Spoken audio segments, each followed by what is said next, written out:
Being active, I think. Being very active.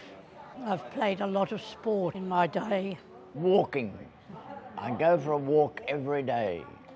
I find that much more refreshing, easy to do, and it holds you in good stead.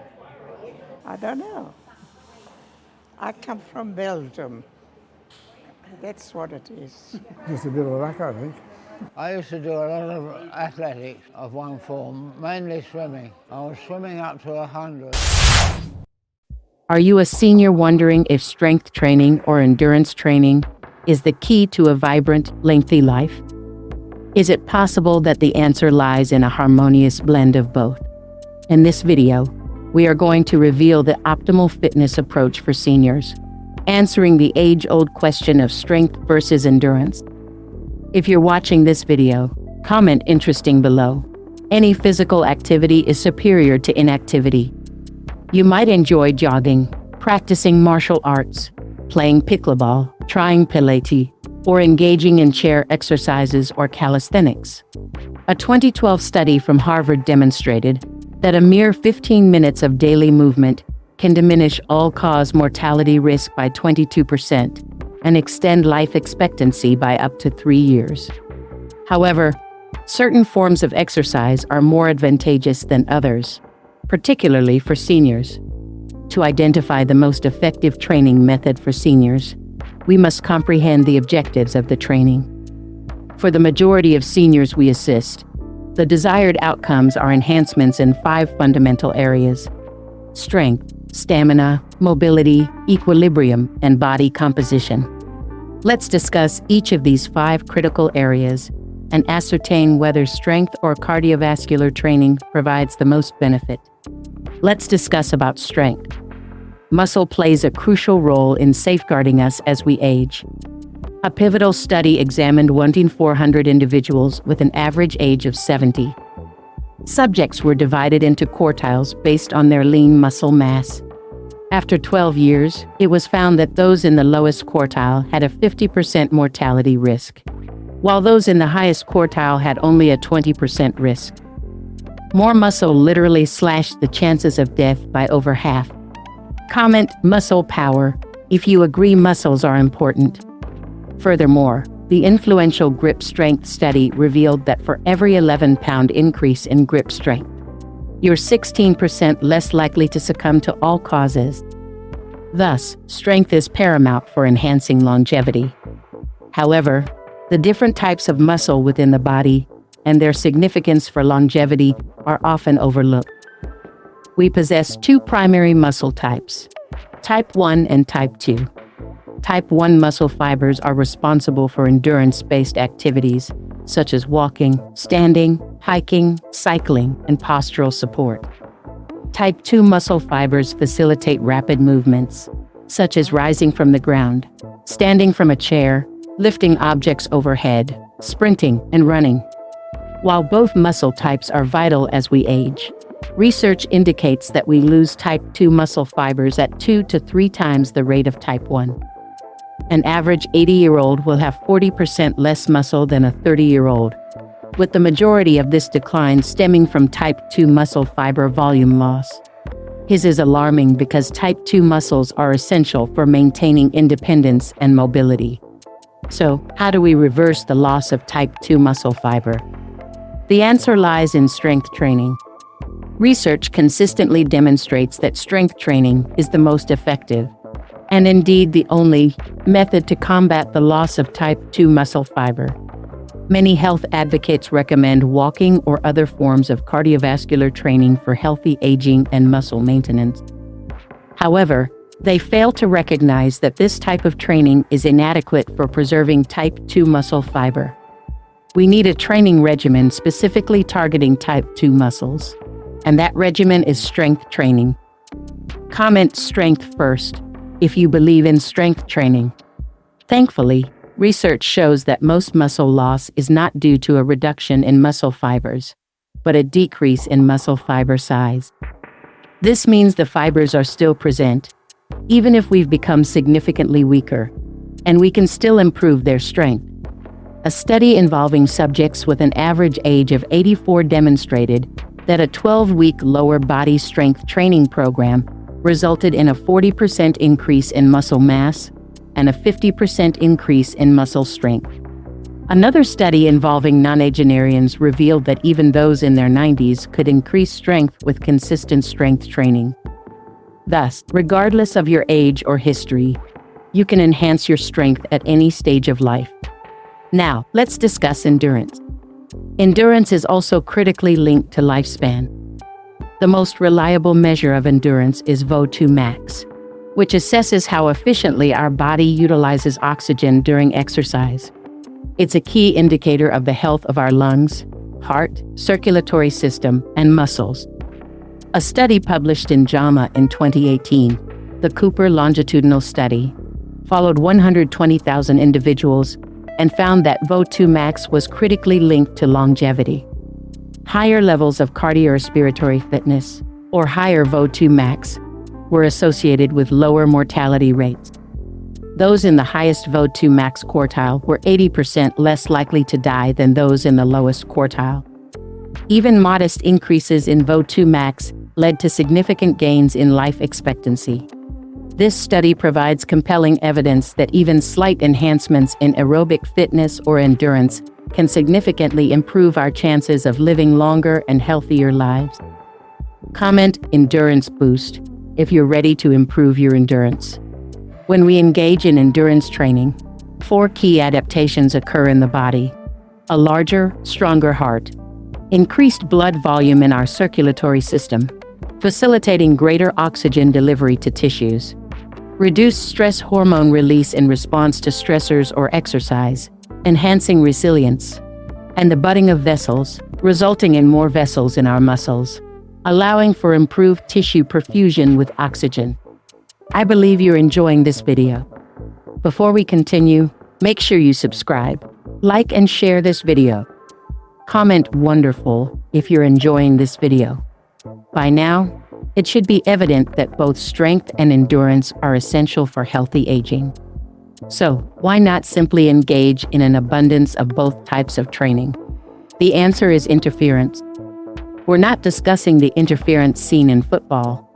We're referring to the interference between cardiovascular training and strength training, and vice versa. Robert Hickson, a PhD in exercise physiology and avid powerlifter, began working in John Holoszy's lab in the 1980s. Holoszy is considered the father of endurance training research.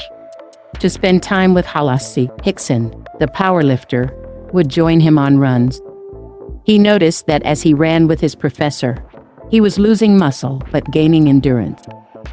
When he discussed this with Holoszy, he was encouraged to research the interaction between strength and endurance training. This led to Hickson's seminal study on concurrent training, or the effect on strength and endurance. He divided subjects into 3 groups: a strength training group, an endurance training group, and a concurrent training group that performed both strength and endurance training. Unsurprisingly, the endurance training group gained minimal strength, but significant endurance. The strength training group gained significant strength, but minimal endurance. The concurrent training group yielded the most interesting results. While they achieved similar endurance improvements as the endurance training group, their strength gains were significantly lower. In fact, the first 6 or 7 weeks of the study showed steady increases in muscle strength in the concurrent training group, followed by a plateau around week 6 or 7. It appeared that endurance training began to impede strength gains. The primary issue seems to be that concurrent training prevents muscle hypertrophy to the same extent as strength training alone. There appears to be a metabolic switch between endurance and strength, and the switch can only move in one direction. However, there is good news. You can mitigate the interference effect between endurance and strength training. One method is to perform endurance training on different days than strength training, allowing the body to switch back and forth. If you must perform both on the same day, do endurance training at least 3 hours before strength training. Research also indicates that intensity matters. Lower intensity endurance training, which is sufficient for longevity and VO2 max benefits, significantly reduces the interference effect on strength training. Examples of low-intensity endurance exercise include walking, swimming, or any activity where you can hold a conversation. This is known as the talk test, a practical way to gauge endurance exercise intensity. Now, let's talk about mobility. When most people envision mobility, they picture themselves contorted in yoga poses or engaging in endless stretching routines before and after workouts. But what if stretching wasn't essential for improving flexibility? The most time-efficient and, arguably, optimal method for enhancing flexibility is through full range of motion strength training. Full range of motion strength training, as the name implies, involves squatting to full depth, pressing through a complete overhead range, or deadlifting through the entire range of motion. A study by Thrash and Kelly examined traditional strength training exercises, such as squats, deadlifts, lunges, and overhead presses, and had subjects follow an 11-week training program. The results showed increased joint range of motion in the shoulder, ankle, and hip throughout the study, without any traditional stretching. Moreover, subjects also increased their strength. Bottom line, while stretching can be beneficial, you can achieve flexibility and mobility benefits from a full range of motion strength training program. Comment flexible strength if you agree full range of motion is important. This time, let's discuss balance. Balance is a primary concern for seniors, and for good reason. Falls are the leading cause of accidental death in Americans over 65, and this doesn't include deaths from complications following a fall. Research consistently shows that increased muscle mass reduces the risk of falls. And if a fall does occur, greater bone density and muscle strength can mitigate the risk of fractures. When it comes to improving balance in seniors, both strength exercises, like squats and deadlifts, and traditional balance exercises, like standing on one leg, have shown improvements. However, the most significant improvements come from programs that incorporate both. My typical recommendation is to include single-leg strength training exercises to address balance training.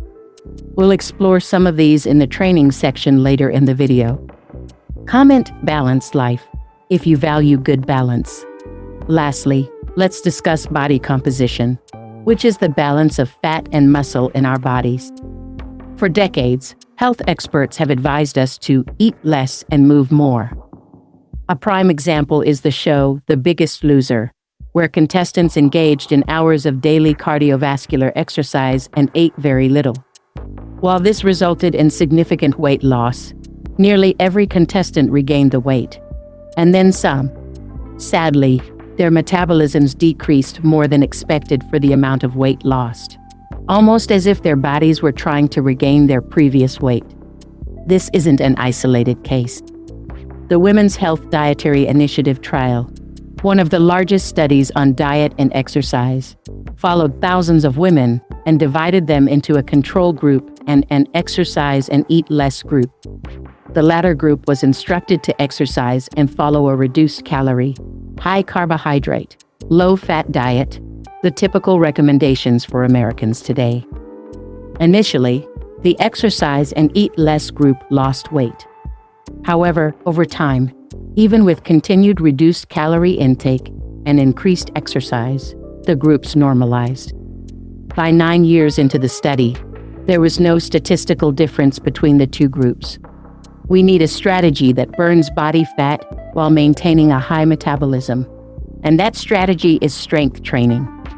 Strength training has consistently been shown to preserve lean muscle mass during fat loss and boost metabolism. More muscle is metabolically demanding, meaning you'll burn more calories at rest. A study by Church et al. Found that a consistent strength training program led to decreases in body fat and increases in muscle in as little as 8 weeks. Comment metabolic strength if you want to boost your metabolism. Now, let's discuss an ideal training program that combines strength training, endurance, and everything seniors need for optimal health. An ideal program includes 3 days of strength training per week. On Mondays, I recommend 3 sets of 5 squats, 1 set of deadlifts, and 3 sets of 7 overhead presses. On Tuesdays, engage in low-level cardiovascular exercise, such as walking or hiking, for 45 to 60 minutes. Remember the talk test. Ensure you can hold a conversation. On Wednesdays, it's back to strength training. 3 sets of 5 squats, 3 sets of 8 push-ups and pull-ups, and single-leg deadlifts for 3 sets of 10 on each side for balance. Thursdays are for walking or hiking, similar to Tuesdays. On Fridays, complete your final strength training workout. 3 sets of 5 squats, 3 sets of 5 bench presses, 1 set of deadlifts, and Peterson step-ups for 3 sets of 10 on each side for balance. Saturdays are for a longer cardio session, 1 to 2 hours, adhering to the talk test. Sundays are for rest or a gentle walk, and then repeat. This program prioritizes strength, which is crucial for seniors, while allowing for the necessary endurance training to improve VO2 max. This will help you maintain health and optimize longevity. Thanks for watching. If you're a senior seeking to maximize your health, click like, subscribe, and share. And don't forget to check out our other interesting videos for more valuable content before you go.